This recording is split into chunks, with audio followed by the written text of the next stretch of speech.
Hello students. In this session, let us discuss about contributions of two major scientists, rather microbiologists, to the humankind. That is Louis Pasteur and Anton von Leeuwenhoek.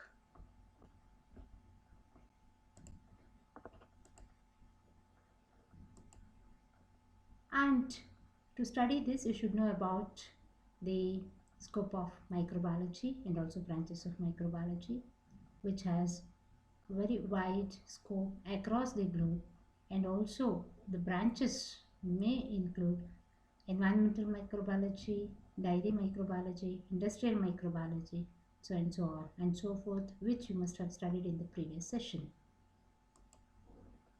And you should also know about few discoveries in the field of microbiology prior to this class, and you must have learned this in the PU or in the high school level. What are microbes? They are very tiny organisms, that is, which are not visible to naked eyes, and the study of these microorganisms is called microbiology. It encompasses various disciplines like virology, bacteriology, protistology, parasitology, mycology. The existence of unseen microbiological life or microbes was postulated in Jainism way back in the Mahavira's teachings in 6th century BCE, and which were called nigodas, which are submicroscopic creatures present everywhere as per Jainism. The time immemorial tells that baking and brewing was there, that is, since the invention of bread making and also the preparation of alcoholic drinks, for which microorganisms are absolute necessity. And these are the major application of microorganisms in the field of catering or in the field of cooking or human food.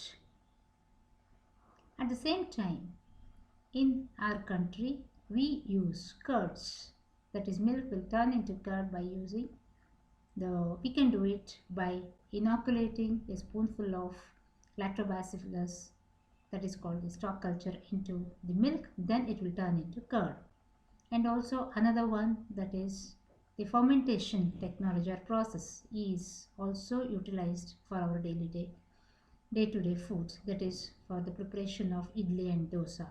The batter is fermented and then only it can give you good smooth idlis and vadas. And also the dosa.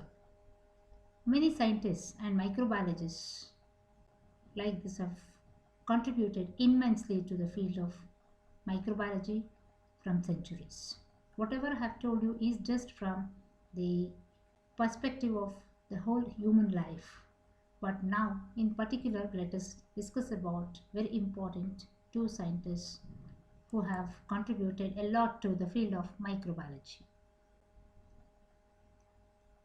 Without microscope, we would not have seen the microorganisms. So the credit of discovering microscope goes to Anton von Leeuwenhoek, who is aptly known as father of microbiology. He was born on 24th October 1632. He was a Dutchman, spent most of his life in Delft, especially in making lenses.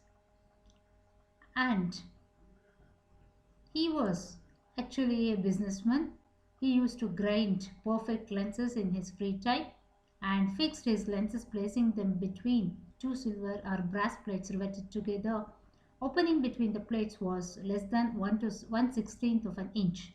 Specimen mounted on the metal point in front of the screw. This was the microscope that was actually which was used by Anton von Leeuwenhoek.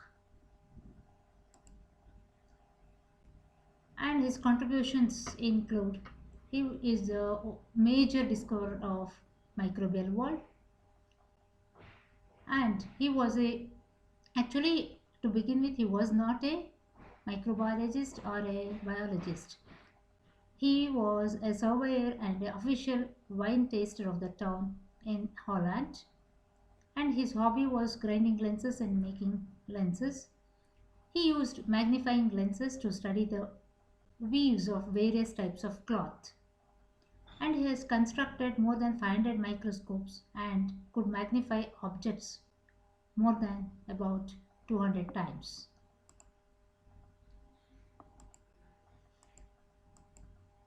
So the next thing is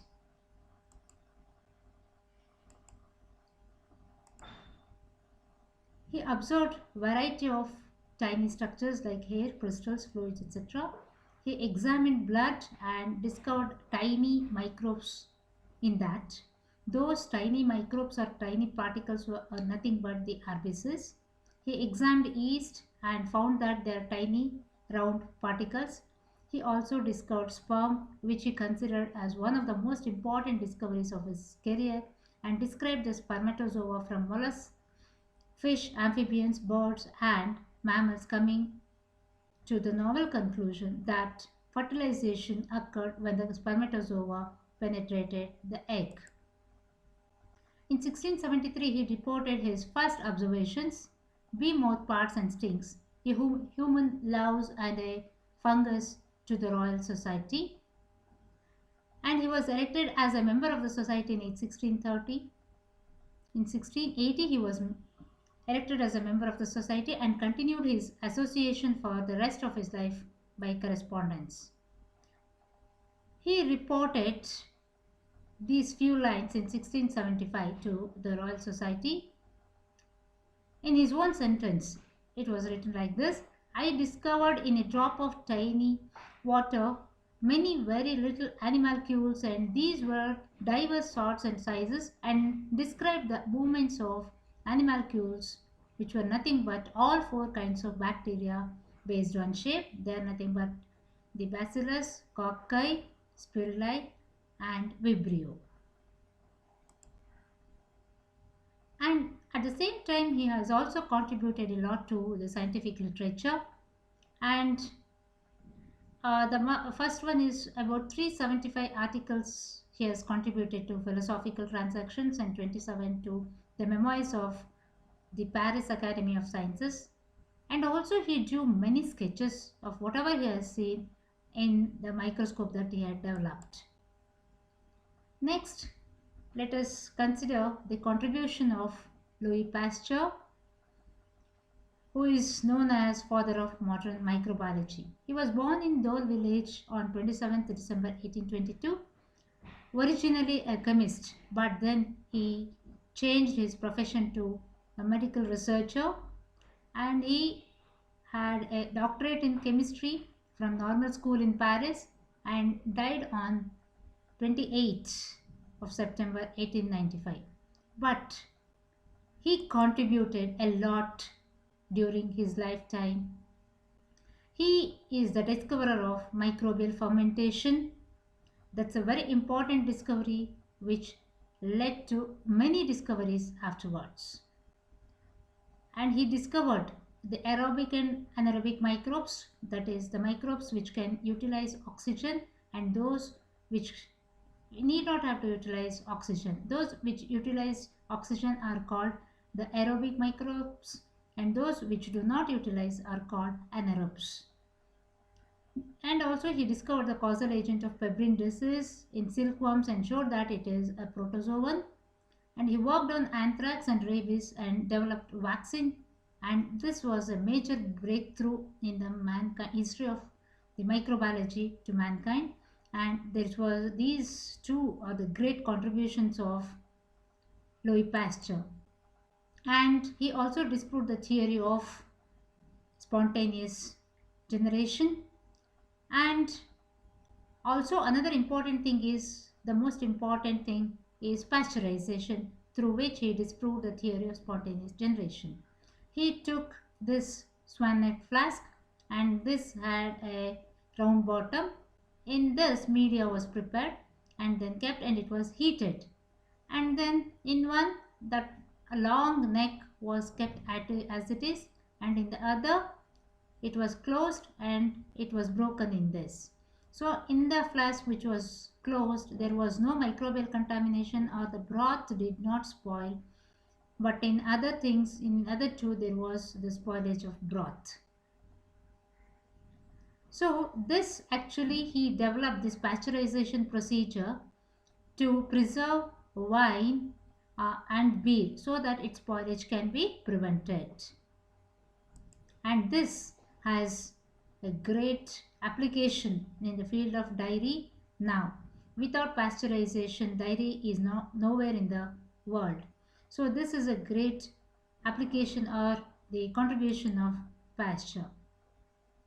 And to summarize the whole thing about two scientists, Anton von Leeuwenhoek, a great researcher, and he contributed microscope to the world of microbiologists, and because of this only many discoveries were there, and also paved the way for microbiology actually. And also he observed the small particles in the water droplets, and also in the semen, and also in the blood. In the blood, whatever he had observed was the RBCs, and in water he observed all four kinds of bacteria like rods, and then cocci, and then spirilla and vibrio. And also his contribution paved the way for many researchers afterwards. And coming to the contribution of Louis Pasteur, aptly known as father of microbiology, the major contributions are fermentation, vaccine for rabies, pasteurization. Next, let us crack some MCQ regarding this. Students, just can you tell us, the Institute Pasteur was founded in 1887 by whom? It was none other than Louis Pasteur, and all the public actually contributed money to construct this. Another one is animalcules. The term animalcules was used by who? None other than Anton von Leeuwenhoek, who gave the term for those tiny particles which he observed in the blood and in the water drops, especially raindrops. These are the references. I think you have understood the contributions of these two eminent microbiologists. Thank you for listening.